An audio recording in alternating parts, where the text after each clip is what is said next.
IUS Canal Multimedia. Derecho a tus oídos. Desde la Ciudad de México, la frecuencia de la Facultad de Derecho para el mundo. IUS Canal Multimedia presenta Frecuencia Disciplinaria.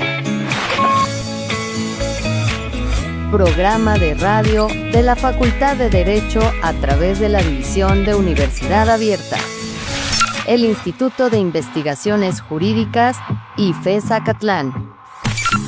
IUS Canal Multimedia. Comenzamos.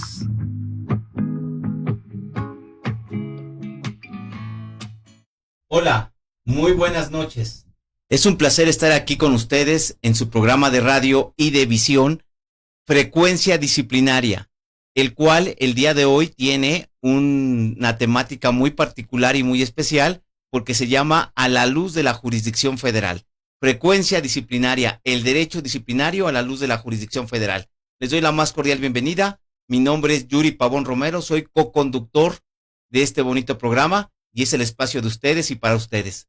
Inicio, antes de presentar a nuestras invitadas, que son unas invitadas de lujo, quisiera agradecer a la doctora Sonia Venegas Álvarez por estos espacios de difusión que impulsan la vida jurídica y la carrera académica de los profesores. De igual naturaleza también deseo agradecer de una forma muy particular a la doctora Irene Trejo, quien es la encargada de conducir los destinos de la División de Universidad Abierta y que también nos facilita todo tipo de acciones para poder llevar a cabo este tipo de actividades tan interesantes. El día de hoy me acompaña en la conducción el queridísimo doctor Miguel Alejandro López Olvera, viejo conocido, o si no por lo menos viejo, de todos nosotros aquí en el programa de Frecuencia Disciplinaria. Querido doctor, ¿cómo estás? Muy buenas noches, querido amigo, doctor Yuri Pavón. Muy contento porque hoy creo que va a ser un gran programa, como los anteriores, pero con una temática que no habíamos puesto sobre la mesa, que es el derecho disciplinario a la luz de la jurisdicción federal, la jurisdicción administrativa federal. Y tenemos dos personas que nos acompañan en este programa. Pues un lujo, la verdad, para todas las personas que nos ven por nuestro canal. No, hombre, siempre tenemos muy buena sintonía, afortunadamente, pero hoy más al momento en que hay dos muchachas, ¿no? Así es. Ya tenemos una atracción más, ya no solamente es que nos vean a nosotros, tenemos mucho que lucir, pero ya tenemos aquí gratas compañías. Quisiera empezar presentando a nuestras invitadas, pero esta presentación es, como ustedes lo conocen por la dinámica del programa, muy vacua, muy sencilla, porque lo que deseamos es que nuestras propias invitadas se presenten. A mi derecha tengo a mi querida amiga Amalia Tecona Silva, compañera de la generación incluso. Claro, así es. Querida amiga, querida Amalia, ¿quién eres? ¿Cómo estás? Cuéntanos.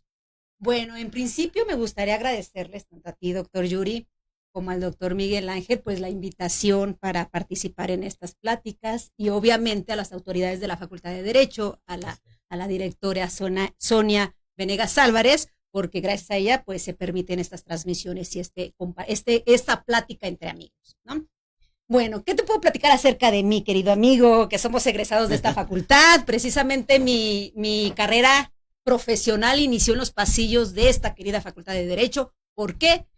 Porque estando en sexto semestre, mi querida y estimada profesora de amparo, Guillermina Coutinho Mata, me invitó a participar y a trabajar con ella en el segundo tribunal colegiado en materia administrativa del primer circuito.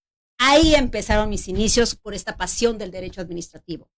Ahí formé parte de ese tribunal, del Poder Judicial por prácticamente 16 años, escalando varias categorías de la carrera judicial, desde oficial judicial hasta secretaria de estudio y cuenta de la Suprema Corte de Justicia de la Nación.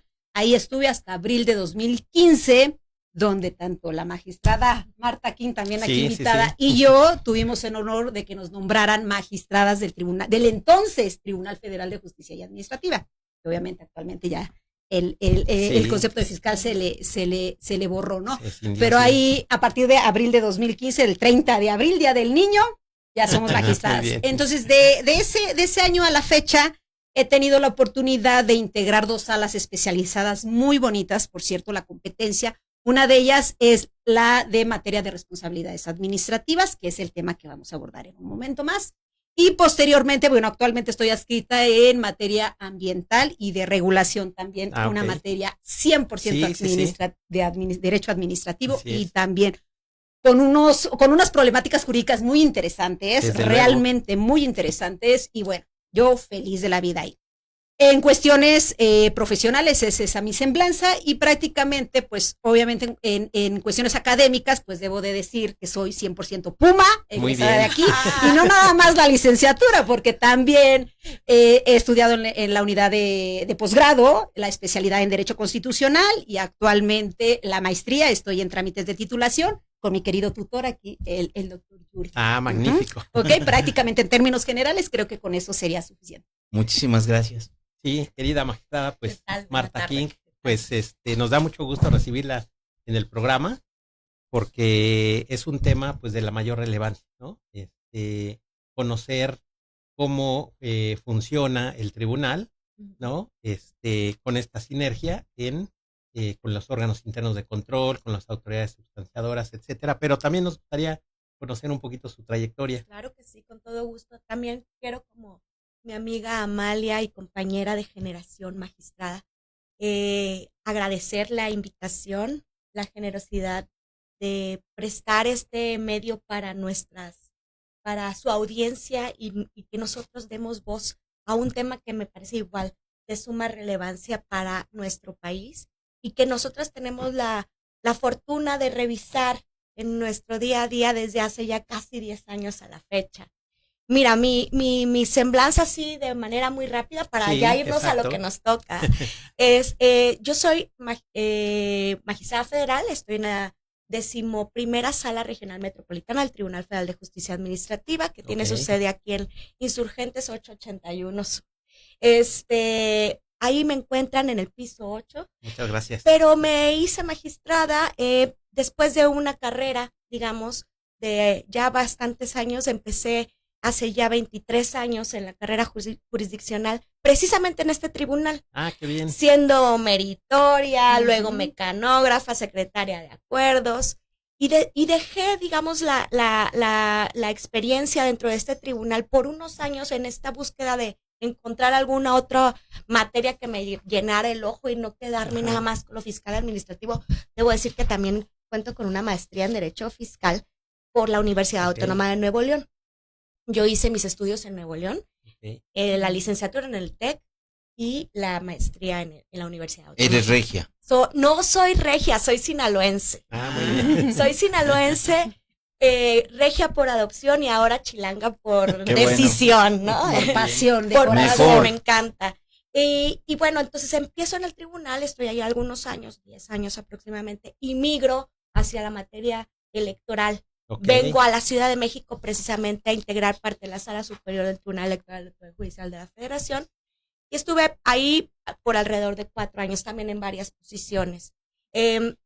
Así es como en abril del 2015 nos designan magistradas tanto a Amalia como a mí, y desde entonces a la fecha estamos ahí ejerciendo el cargo. Académicamente he trabajado un poco en el tema de taller de elaboración de sentencias, sobre todo en el Centro de Estudios del propio tribunal. Y tengo ahorita un módulo de la materia de Derecho Procesal Administrativo y Fiscal en el Tecnológico de Monterrey, Campus Santa. Entonces, en realidad, nuestra experiencia, digamos, los últimos 9 años y que hemos coincidido. punto 10 meses que hemos coincidido. 10 meses.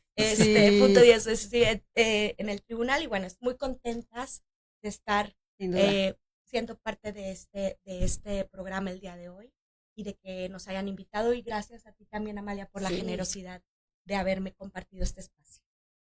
Muy bien, pues con el doctor Yuri nos preparamos toda la semana al saber que venían. Esas y bueno, preguntas pues, no sean difíciles. Sí, por favor, no nos hagan temblar desde ahorita, ¿verdad? Sí tenemos bastantes dudas, ¿verdad? De cómo funciona la justicia federal.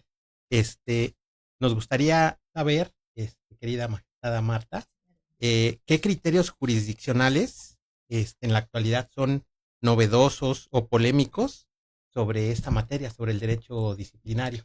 Mira, yo recientemente he encontrado algunos temas que me parecen de sumo interés. Principalmente, por ejemplo, hay uno que me llama la atención, que tiene que ver con la competencia del tribunal para analizar asuntos en donde se emiten resoluciones de responsabilidad de servidores públicos de la Fiscalía General de la República. Ok, un órgano constitucional. Sí, exacto. Conocemos la naturaleza de la Fiscalía, que ha cambiado de unos años para acá, que ahora es un órgano constitucional autónomo, y que a raíz de esa variación de naturaleza, pues se entiende un contexto jurídico distinto para esta institución. Entonces, nosotros, hasta antes de que cambiara la naturaleza de la Fiscalía, cuando era Procuraduría, alcanzábamos a revisar por afinidad asuntos de responsabilidades de servidores públicos de la Procuraduría.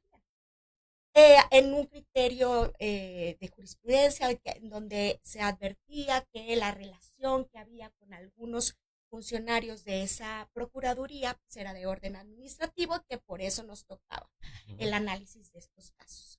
Entonces, en un afán, digamos, de darle continuidad a ese mismo criterio, pues ahora con la nueva Fiscalía General de la República, a pesar de la naturaleza, hubimos algunas salas que continuamos con el criterio histórico que había estado manteniéndose en el gremio, ¿no? Sin embargo, recientemente les está hablando en estas 2 últimas semanas, ha habido ahí unas disputas, ¿no? En cuanto a quién le toca conocer de estos asuntos en virtud precisamente de esta naturaleza jurídica de la Fiscalía. Por ejemplo, el Pleno Regional del circuito en el que nos encontramos, del primer circuito, ha decidido que no nos toca a nosotros, que no le toca al Tribunal Federal de Justicia Administrativa hacer este análisis de las resoluciones que tengan que ver con responsabilidades de servidores públicos de la Fiscalía. Y creo que con una semana de diferencia, la primera sala de la Suprema Corte indicó justamente lo contrario, ¿no? Particularmente, si ustedes me preguntan a mí mi opinión, y aquí va, me parece que sí deberíamos seguir con esta inercia que ya veníamos trabajando, esta afinidad de competencias que tenemos.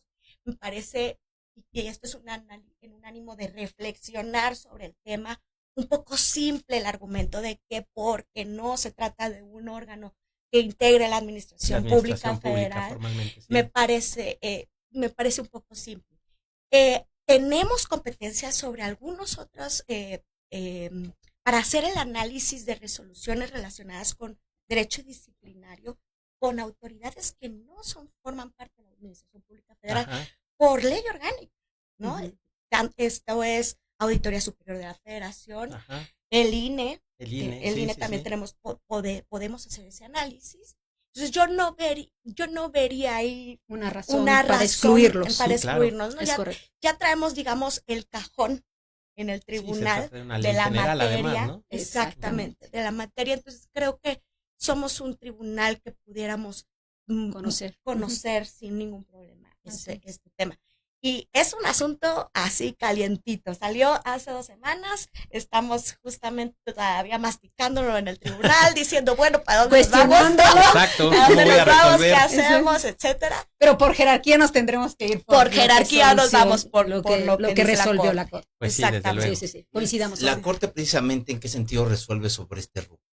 Precisamente en el sentido de que el tribunal se vuelve esta autoridad competente para hacer el análisis, un poco más, más o menos en los mismos términos que ya veníamos haciéndolo antes. La naturaleza administrativa de esta relación que existe entre esos funcionarios y el órgano. Sí, el Pleno Regional dijo que no éramos competentes y la Corte en sentido contrario dice que sí somos competentes para conocer de estas responsabilidades administrativas. No, hombre, pues ahí se abre un campo de conocimiento súper interesante y sobre todo un área de debate llamativa, muy llamativa para saber si efectivamente la autonomía se sigue respetando en un organismo autónomo constitucional, si otro tribunal con naturaleza de autonomía no constitucional, pero sí reconocida en la Constitución, puede verificar aquello.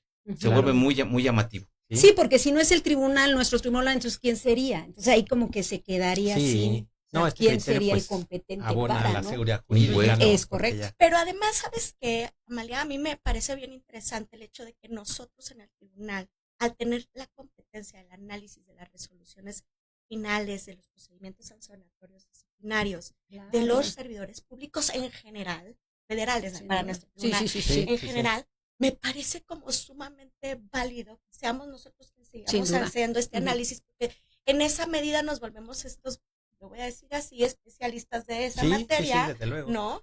Y al final creo que quedaría como en muy buenas manos los asuntos, ¿no? Así es. Desde luego. Querida Amalia, yo quiero hacer una pregunta. Ahorita que platicábamos respecto de la evolución de lo que era anteriormente la Procuraduría y después se transforma en una fiscalía, hablamos de un otrora, ¿no? De la otrora Procuraduría. Yo quisiera que me ayudaras porque yo tengo contemplado perfectamente que tú participaste en la labor jurisdiccional desde el anterior sistema. Es correcto. Entonces, lo que yo quisiera es que me pudieras decir, el anterior régimen de responsabilidades, ¿cómo era antes y después del 2015 ya con las perspectivas del Sistema Nacional Anticorrupción? Exactamente. Mira, la reforma constitucional de 2015 fue un parteaguas. ¿Por qué? Porque a partir de esa reforma se emitió la nueva Ley General de Responsabilidades Administrativas. Antes, que es la pregunta que me vienes haciendo, antes lo que regía las responsabilidades de los servidores públicos era la ley federal, ahorita es la ley general. ¿Cuál es la diferencia entre uno y otro? Antes, quienes sancionaban, conforme a la ley federal, la anterior, la abrogada, quienes sancionaban a los servidores públicos eran los órganos internos de control de las dependencias. Ahora, una vez creado el Sistema Nacional Anticorrupción y que se implementa en el tribunal y le dan competencia al tribunal para conocer de esos asuntos, entonces la sala especializada o la que se formó a partir de esa reforma, la que se transformó, ya no nada más es un órgano de control de legalidad de esas resoluciones de los órganos internos de control, sino ahora el tribunal es órgano sancionador, él es el que sanciona. Si vemos la diferencia, antes quienes sancionaban eran solo los órganos internos de control. Ahora la sala especializada está sancionando, pero no todas las conductas. Aquí está lo interesante. La ley dividió entre conductas no graves y conductas graves. Las graves las sanciona directamente el tribunal. Y las no graves las sigue sancionando los órganos internos de control. Y obviamente, pero el tribunal también interviene en esas sanciones no graves porque él controla la legalidad de esas resoluciones que emiten los órganos de control, pero ya como órgano revisor, ¿sí? Como órgano de control de legalidad, no como sancionador. Esa es la gran diferencia, muy importante, porque realmente es algo novedoso, porque el tribunal en toda su historia no había tenido una competencia como sancionar, sino simplemente como se vuelve autoridad resolutora en los casos de faltas graves. Exactamente. Esa es la Nos siguen y nos acompañan grandes conocedores del derecho disciplinario. En particular, es muy afecta a este programa el grupo colegiado Derecho Disciplinario. Siempre nos están viendo y la verdad siempre es muy gratificante. Yo les hablo que es una comunidad enorme, de 800 personas. Sí, lo sé, lo sabemos. Pero además, como hay una comunidad muy, muy, muy nutritiva, también hay una comunidad que está en ciernes, creciendo y aprendiendo. ¿Qué sería el control de la legalidad de lo que referías, querida Amalia, para los estudiantes que tal vez... Exactamente, control de legalidad es, si conocemos la naturaleza del Tribunal Federal de Justicia Administrativa, él substancia los juicios contenciosos administrativos o también denominados juicios de nulidad. ¿Qué significa? Que estas resoluciones definitivas que emiten los órganos internos de control en donde sancionan conductas no graves, se pueden someter a control de legalidad en el tribunal. El tribunal lo revisa a través del juicio contencioso administrativo que nosotros tenemos y que conocemos en materia fiscal, ambiental, de regulación, natural, propiedad, ¿no? Exactamente. Pero entonces esa materia, y es aquí donde la magistrada ha visto seguro más de no sé cuántos asuntos. Sí, claro. ¿Por qué? Porque se someten a consideración de las salas regionales, de las regionales, ya sea metropolitanas o del interior. las resoluciones que emiten los órganos internos de control. A eso me refiero cuando que el tribunal se instituye como órgano de control de legalidad, porque controla la legalidad de las resoluciones que emiten los órganos internos de control, ¿sí? Las que sancionan a los servidores, o las que no sancionan, que también pues, impugnan. Claro. No, pues muy interesante, la verdad, ¿no? Muy novedoso este nuevo sistema. Sin duda. Y pues todavía estamos, ¿no? Sí. Estamos perfeccionando. Sí. Sí. Porque pues hay una diversidad de espacios en la ley que da origen pues a muchos criterios, ¿no? Claro, sí. Se está implementando, bueno, aunque la reforma constitucional, sabemos, fue en el 2015, tuvo una vacatio legis, Sí. y realmente el tribunal asumió esta competencia hasta julio del 2017. No es tan nuevo el sistema, pero realmente ha ido caminando paso a pasito, pero seguro. Sí. O sea, esos Se ha pasos ido que se han dado implementando poco a poco. Exacto. pero yo sí considero, y esta es mi opinión, y seguro Marta la puede coincidir, es que esos pasos han sido certeros y seguros en el Sí, tribunal. sí, sí. Sin duda. Sí. Pues yo tengo una pregunta para la magistrada Marta. Dígame. Si nos pudiera comentar, pues algún caso Ay, así qué padre. que Tiene importante, ¿no? muchos. Sí, Hay muchos uno, que dos contar. casos, la verdad es que Muy bien. sería muy ilustrativo, ¿no? Ujú. Mira, doctor, hay un caso en particular que a mí me Ajá. gusta mucho referir cuando trato de hablar del tema de las responsabilidades de los servidores públicos. Yo soy una ferviente incitadora de la causa feminista y en esa medida, pues el análisis de la perspectiva de género me parece fundamental, sobre Interesante. todo en asuntos en donde pues hay necesidad de hacerlo, Sí, ¿no? sí, desde luego. Entonces, nos toca ver, desafortunadamente, lo Pues tengo sí. que decir así, para la audiencia, algunos asuntos de responsabilidades en servidores públicos relacionados con violencias sexuales, Ok. acosos sexuales o acosos laborales, ¿no? Y este asunto en particular fue muy, muy interesante porque tenía relación precisamente con un funcionario que prestaba su servicio en un albergue del INAPAM Ok. como enfermero. Y esta persona, pues, tuvo tuvo unas conductas de orden sexual con una Ajá. interna, digamos, ¿no? Estaba a Una su persona cargo. albergada. Exacto. Estas personas obviamente tienen algunas características que las vuelven pues sumamente vulnerables, ¿no? Dentro del contexto en el que se encuentran, porque particularmente en este caso se trataba de una mujer en una edad adulta mayor, en estado de indigencia, en donde requería toda la protección del Estado Desde y una luego.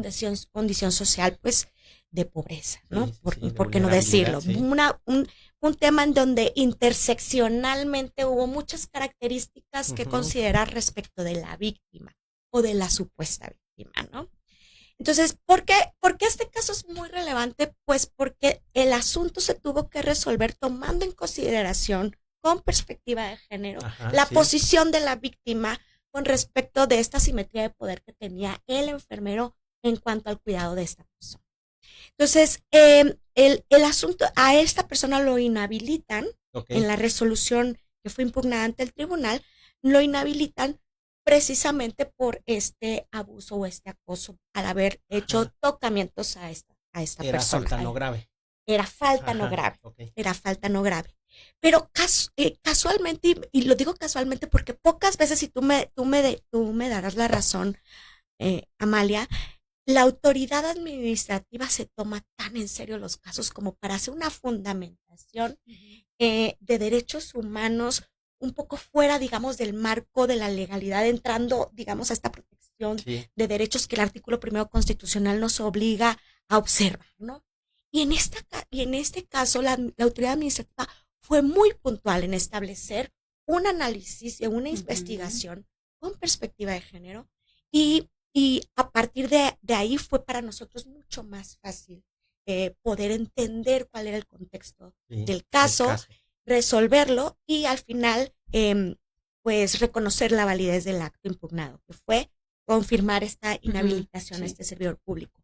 muchas de las cuestiones que sucedieron en este asunto que me parecen completamente interesantes y no escapan de la luz del derecho disciplinario, es más, son sumamente relevantes para el análisis del derecho disciplinario, sobre todo en casos de violencias o de acosos de orden sexual. Porque sabemos que en el ámbito del laboral suceden mucho estas conductas. Claro. Una de las cuestiones que más nos llamaba la atención era cómo él, desde una visión muy estereotipada del asunto, nos quería hacer ver al tribunal que la señora, por la edad, no estaba lúcida, ¿no? Basado en varios estereotipos, ¿no? No estaba lúcida, que el testimonio no podía ser tomado en cuenta, bla, bla, bla, ¿no? Ese tipo de estereotipos fueron los que tuvimos que deslindarlos, ¿no? Rechazarlos para poder tener un análisis mucho más objetivo y sano, ¿no? Objetivo y neutro. Sí, sano. Al final, el asunto, insisto, acabó confirmándose la decisión de la autoridad administrativa de sancionar a este funcionario e incluso el asunto tuvo también una carpeta de investigación penal y también salió condenado esta persona en esa otra materia, ¿no? Que sabemos que no son lo mismo, pero tienen figuras que son primas hermanas, similares, y que al final creo que pueden incluso hasta complementarse, ¿no? Sin duda. Entonces, ese fue un asunto sumamente relevante para nosotros en el equipo de trabajo y para la sala, porque nos abrió los ojos ante la mirada de la víctima contra la sanción que se le había impuesto a esta función, ¿no? Sí, desde luego, y aplicando pues, los protocolos, ¿no? Exactamente, exactamente. Adelante. Yo quiero preguntar, la verdad es que tenía programada una pregunta para mi querida Amalia. pero ya la dejé con dudas. Pero como acabas de platicar, magistrada, tengo la intención de hacer una pregunta que va muy vinculado con el desarrollo que acabas de llevar a cabo. Dos preguntas. La pregunta es aguda y quisiera saber tu opinión, que además no es un tema para nada fácil, es un tema complejo. Y ahorita que lo escuches lo vas a saber. Son 2 por 1, si me lo permites. Es cómo opera la presunción de inocencia en los casos del derecho disciplinario, digámoslo así. Y la segunda pregunta que te quiero hacer, por lo que estabas explicando hace un momento con el doctor Miguel, ¿cómo diferencias un control de legalidad, de constitucionalidad y de convencionalidad en el tribunal? Perfecto. ¡Ay, vengo lista! Bueno, sobre lo primero, presunción de inocencia. En los casos de derecho disciplinario, un poco haciendo un espejo con el derecho penal, como lo estábamos planteando hace ratito, que tienen figuras que son primas hermanas, pues eres inocente hasta que se te demuestre lo contrario. Situación similar sucede en el derecho disciplinario y en materia de responsabilidad de servidores públicos, como lo que estábamos platicando en este instante. La carga de la prueba en estos casos la tiene la autoridad. La autoridad tiene que tener una prueba de cargo suficiente y fundada para poder imputar a esa persona una conducta infractora que pueda ser sancionable, ¿no? Que esa es otra. No solamente es una conducta que consideremos que puede infringir, sino que tenga que estar directamente relacionada con una sanción, ¿no? Porque luego nos metemos en esas broncas, y que pueda ser sancionada. Entonces, la autoridad en este caso, los órganos internos de control, la autoridad investigadora de los asuntos de esta naturaleza, son quienes están encargadas de integrar un expediente para valorar si la conducta que se está revisando, si le es imputable a la persona servidora pública o no, y qué pruebas tiene de cargo para poder sustentar su dicho, ¿no? Eso sería lo primero. En un caso como el que acabo de contar, se vuelve relevante la prueba de cargo que fue la más importante, el testimonio de la víctima. Acorde a la jurisprudencia internacional, y ahí voy a juntar la segunda pregunta, que estamos obligados a seguir en términos de lo que ordena el artículo 1 constitucional, dado que nuestros tratados internacionales se vuelven ley suprema junto con nuestra Constitución, sobre todo aquellos relacionados con los derechos humanos.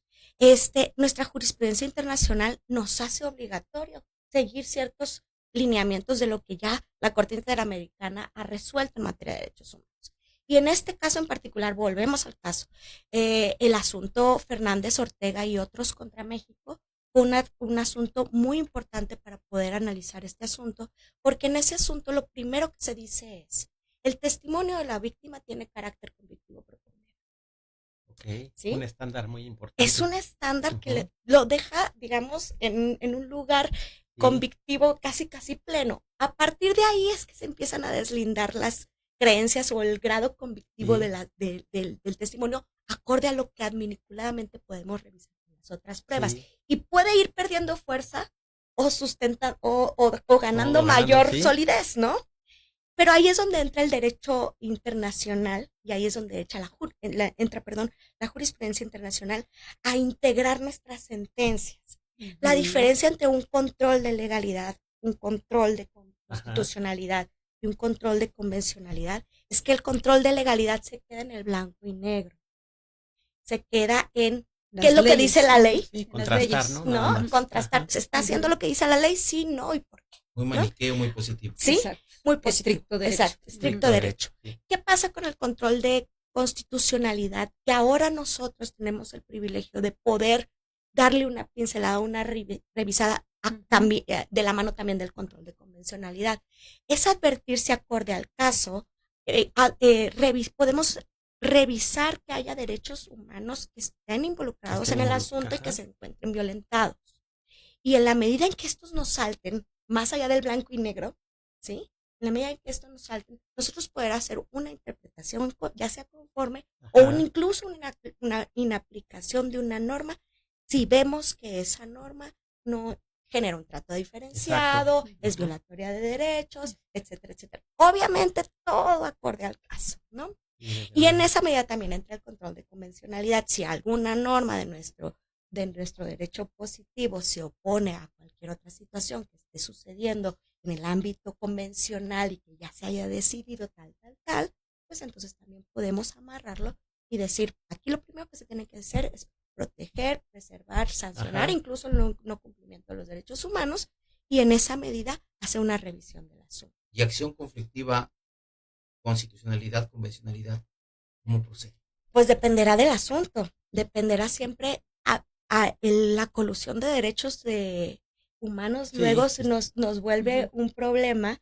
Justo uno de los asuntos que también quería comentar, pero que si no nos da chance después lo platicamos, que no otra vez que nos inviten, querida amiga, o en corto, tras bambalinas, atrás de estos micrófonos. Con un cafecito, mínimamente. Es esta parte en donde muchas veces cuando coluden derechos humanos y hay derecho convencional que ya establecido en un camino, creo que sí es muy importante mantener, digamos, esa misma línea y buscar la manera de interpretar conforme nuestra Constitución a la luz precisamente de estos derechos que ya se encuentran internacionalmente constituidos, ¿no? No, pues un caso muy, muy relevante, sin lugar a dudas, pues va a marcar un precedente, ¿no? Un precedente muy importante en materia de responsabilidades administrativas. Sí, solo para complementar la magnífica intervención de mi amiga, pues sí, realmente tu pregunta está de ante un problema de constitucionalidad contra uno de convencionalidad, es un tema que hasta el día de hoy la Suprema Corte sigue discutiendo caso por caso, ¿no? Porque obviamente a partir de la reforma al primero constitucional lo sabemos, el Tribunal Federal de Justicia como los órganos jurisdiccionales a nivel federal y local ya tenemos la posibilidad de hacer el control difuso, ¿no? Conforme a los criterios que la Corte a partir de esa reforma ha venido emitiendo. El tribunal ha hecho uso en múltiples casos de esa facultad que tenemos. Pero ante esta pregunta, fíjate que es muy interesante porque primeramente se habían emitido criterios en la Corte donde decía que prevalecía ante un conflicto de normas constitucionales y convencionales o de tratados internacionales, estaba por encima las de la Constitución. Hablaba de las famosas restricciones constitucionales, que si aquí en el Tratado Internacional, en la Convención, había un derecho que tenía alguna restricción en nuestra Constitución Federal, pues teníamos que atender esa restricción constitucional. Sin embargo, ese criterio se ha ido moldeando caso por caso. que yo también creo que es sano, porque no podemos dar un criterio a rajatabla. En todos casos va a ser Constitución, en todo caso hay que hacer convención. Claro. Yo creo que es correcto lo que hasta el día de hoy ha hecho la Corte. Entonces ha habido altibajos en esa interpretación. Creo que no hay no podemos decir blanco o negro, creo que hay matices ahí. Es que, a ver, ayúdenme a dilucidar un tema. El control difuso de la convencionalidad, ustedes tienen una mano levantada. Sí. Pueden llevarlo a cabo. Y el control difuso de la constitucionalidad, ¿pueden ejercerlo? También. Sí. Difuso. Aunque difuso de la constitucionalidad, aun cuando no sean parte del Poder Judicial. Así es. Antes, solo el Poder Judicial podía hacer control concentrado de constitucionalidad. Después ya, y teníamos totalmente prohibido el control difuso. De hecho, había criterios.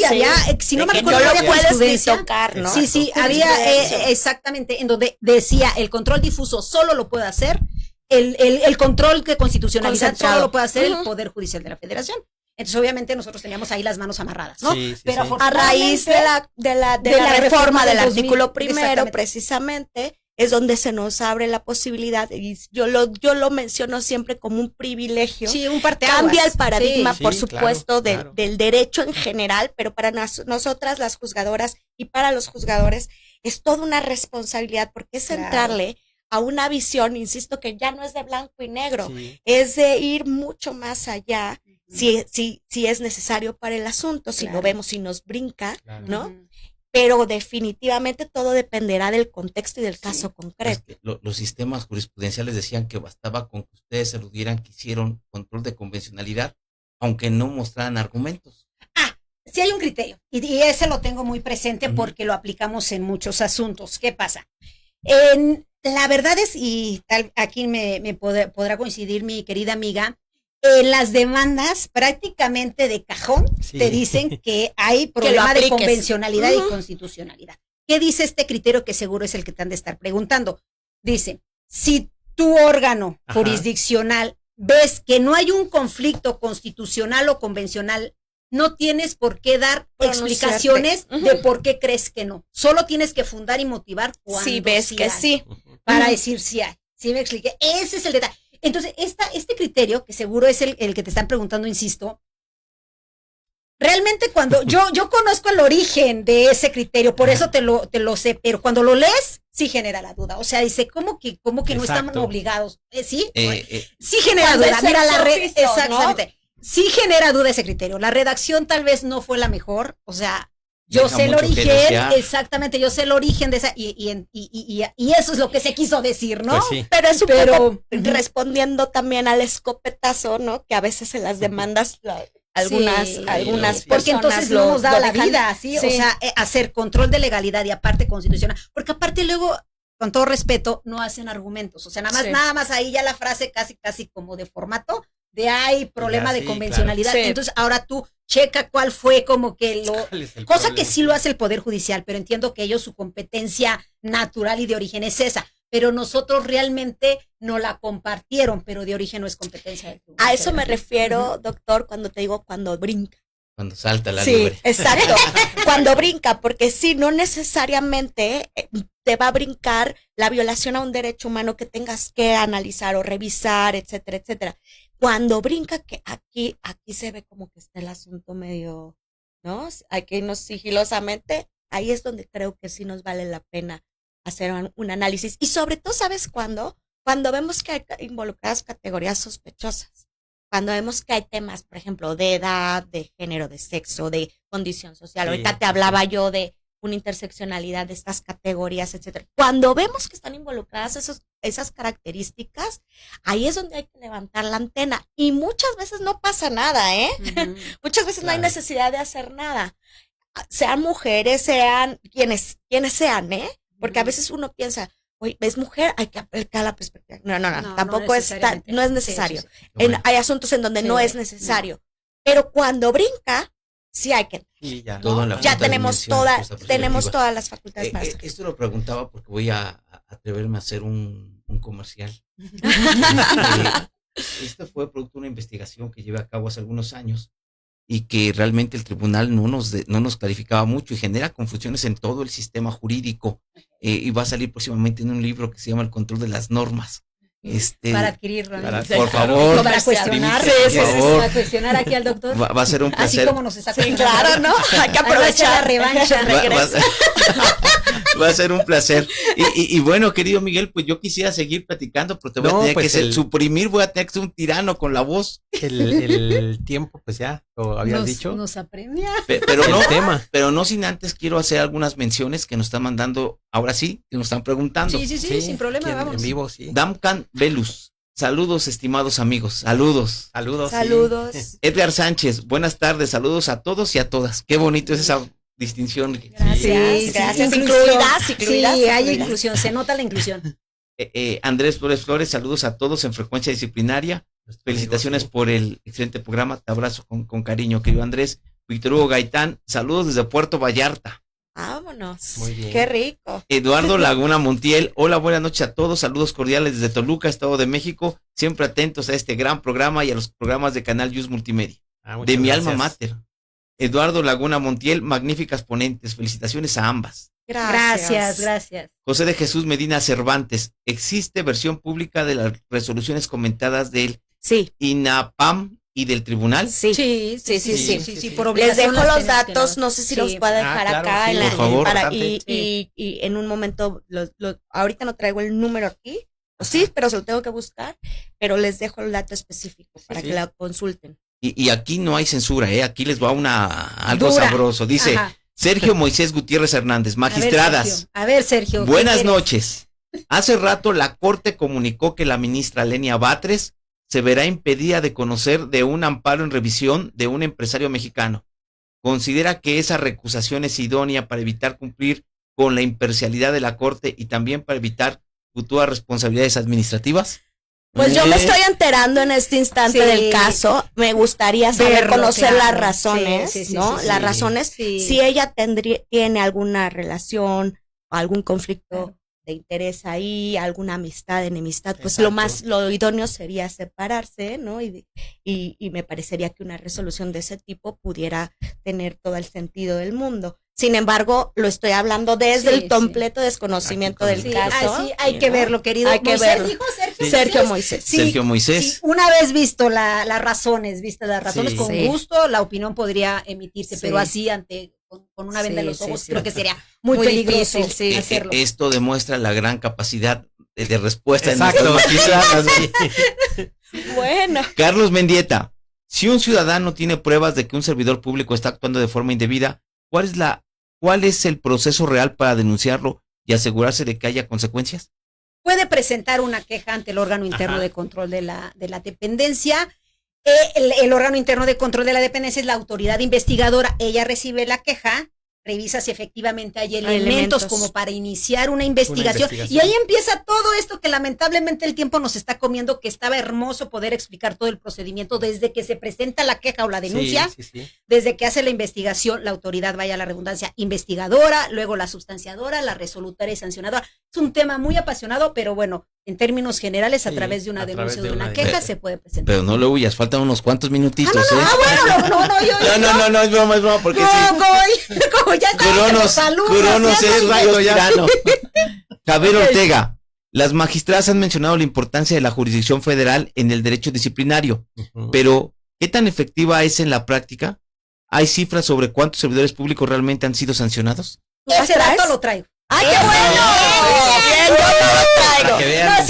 Les traigo del último informe que emitió nuestro presidente del Tribunal Federal de Justicia Administrativa, el informe que rindió en diciembre del año pasado. Muy reciente. Exactamente, del año pasado, obviamente. Entonces, aquí tengo el dato exacto para no fallarles. En el informe hicieron una revisión de todas las sentencias que ha emitido la sala especializada en materia de responsabilidades, y en 10 meses emitió 1,402 sentencias. 1,400. Pues estamos hablando que es ese número. Entre 10 meses prácticamente está emitiendo 140 sentencias mensuales. Realmente es una carga de trabajo ardua que nuestros queridos compañeros que integran esa sala actualmente, pero además están las de no graves. Exactamente. Aparte, obviamente, están esto estamos hablando de la sala especializada, que solo conoce de graves, ¿no? Falta las grave. no graves, que lo conocen todas las regionales, tanto las metropolitanas, exactamente. ¿No? En la revisión. Sí. Exactamente. Y aquí fíjate que otro dato interesante es que la sala es primera instancia, la sala especializada de las graves, ¿no?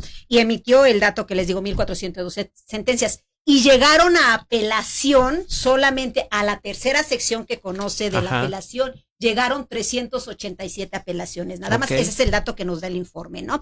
Ahí está interesante porque sí, es un bajo porcentaje el que se va contra, sí, claro. Entonces, eso quiere decir que creo que lo está haciendo muy bien, lo está haciendo muy bien el tribunal, ¿no? Porque aparte, bueno, interpone la apelación, eso no significa que es fundada, ¿verdad? Entonces, eso creo que habla muy bien del trabajo que está haciendo la sala y el tribunal, obviamente. Y fíjate también que por el lado del cumplimiento, un poquito yendo más allá en esa misma pregunta, del cumplimiento de las autoridades en el tema de las resoluciones que nosotros dictamos, que tienen obviamente efectos restitutorios en la mayoría de los casos. ¿Por qué? Porque tienes que restituir al funcionario si anulas una resolución de este tipo en el goce de todos sus derechos, ¿no? Tenemos buen cumplimiento, tenemos buena disposición de las autoridades para cumplimiento, ¿no?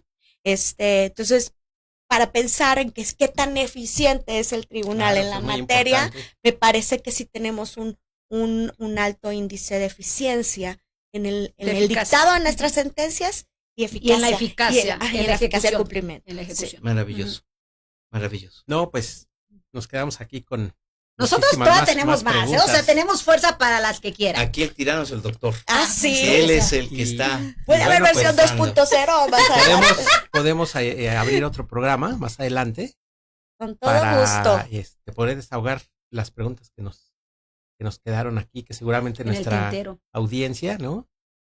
También se quedó con las ganas de seguir escuchándolas. Sí, es que es un tema muy interesante, con muchas aristas. Y el tribunal en general tiene esos grandes bloques de competencia en temas bien importantes. Tú hablabas hace rato del ambiental. Y regulación. El tema de propiedad intelectual, por ejemplo. El tema de responsabilidad patrimonial del Estado es todo un tema, todo un cajonzote, ¿no? El tema de contrataciones públicas. Wow. Es una cosa. Obviamente, y sin minimizar el principal, que es el fiscal, ¿no? Fiscal, eso sabemos lo que implica. Y viene los datos de la agencia, ahora que se estipule bien toda la regulación jurídica que venga sobre esa nueva institución, va a ser sumamente llamativo. También cuál va a ser el papel del tribunal. No, sin duda, muy bueno. Como lo ha sido durante sus 88 años. Querido doctor, ¿nos da tiempo una pregunta más que acaba de llegar en este momento? Perfecto. Dice, me parece muy bien. Si un magistrado resuelve una sanción en favor de un funcionario corrupto, ¿hay consecuencias para ese magistrado o la impunidad también existe dentro del sistema de justicia administrativa? Madres mía. Madre mía, madre mía. Nuestro tribunal también tiene su órgano interno de control. Sí, por supuesto. Obviamente las partes habrá que quejarse ante el órgano y hacerse la investigación conducente, pero también obviamente nosotros pues estamos vigilados, ¿no? Y supervisados. Y las resoluciones del tribunal pues son la de la sala especializada en materia de responsabilidades de servidores públicos es apelable. Y la resolución a la apelación se puede ir al amparo.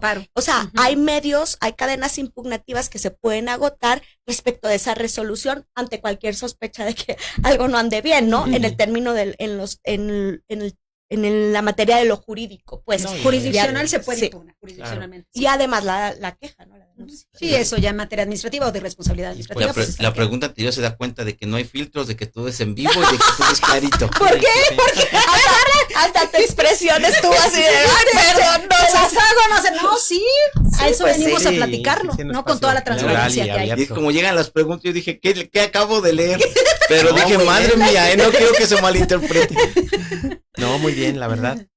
Una pregunta muy, muy interesante y desde luego pues el magistrado, pues tendrá que incurrir, ¿no? Tendrá que acreditar esa conducta. Presentar sus informes. Como falta grave, ¿no? Claro. Para calificarla de corrupta o corrupto, ¿no? Entonces, así es. Pues no es así tan. También estamos nosotros bajo la lupa, no se preocupen. Estamos vigilados, sí, claro, como debe de ser, ¿no? Somos servidores públicos y no estamos, inmunes a ese tipo de... Sí, justamente lo que revisiones. nosotros pretendemos con nuestras resoluciones es buscar en las personas, en los servidores, un correcto ejercicio de los Desde cargos. luego. de la Desde función luego. pública. Eso fue. Sin ir para un lado ni para el otro, simple y sencillamente ver a cómo vienen las cosas y ir sobre eso, ¿no? Muy bien, pues qué gusto tenerlas con nosotros en este Gracias, espacio académico, gracias. que es un espacio para las estudiantes, para los estudiantes de la Facultad de Derecho, las profesoras, los profesores, ¿no? Y desde luego, pues es un ámbito especializado, ¿no? En el derecho disciplinario. Pues muchas gracias por habernos acompañado. Gracias a ustedes. Gracias a ustedes. El Buenas gusto es noches nuestro. a toda la audiencia. Sí. Buenas Hasta noches, luego. hasta luego. Hasta luego. La Facultad de Derecho agradece a quienes realizaron este programa, conductores, invitados y productores, quienes participan de manera honoraria. En News, Canal Multimedia, Derecho a tus oídos.